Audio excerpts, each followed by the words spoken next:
The plaza was reopened by people with collecting tins and their own paintbrushes, and you can use that energy for a year or 2 years, but now it's been going on for several years now, and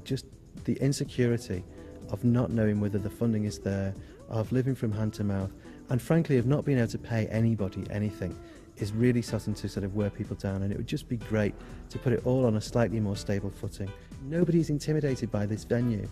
and there's a lot of cross-fertilisation because of that, and it's specifically because it's the plaza and people remember coming here when they were children. They feel safe about sending their children here, or they feel safe coming here themselves when they're elderly, which they don't, they find multiplexes intimidating, older people, and by the same token children can't get to multiplexes, and we're open to all those different demographics, and you've got kind of arty people like me sitting here, and young people who are wanting to get into cinema, and also sort of elderly people in hats, saying, wasn't Cary Grant wonderful? The return that you get on every pound spent on the plaza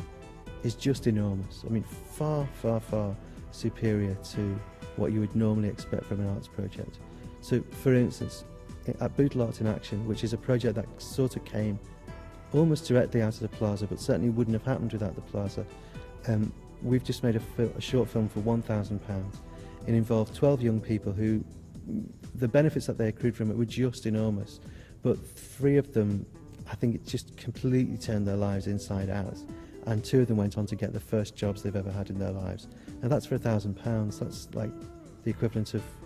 what, 3 seats at the Royal Opera House. I'd love to get over to people the social value of this cinema, what a great place it is for young people to come, the value that the volunteers who work here get out of it in terms of increased self-esteem and skills and self-awareness and responsibility and a place in the community, that they're the volunteer workers who work here, and for the people who come here from all kinds of backgrounds, and this is not in a privileged area at all, this is in an area with the lowest car ownership, for instance, so for most people the multiplex simply isn't an option around here. It's also a fantastic venue for children because it's a safe environment, it's a walking distance, it's familiar to them, and it'd be fantastic to just feel secure that value could go on, and that people could see that off the back of a simple thing like a cinema, all this good can come. It's a kind of beacon of social interaction and synergy and just goodness. It's just great.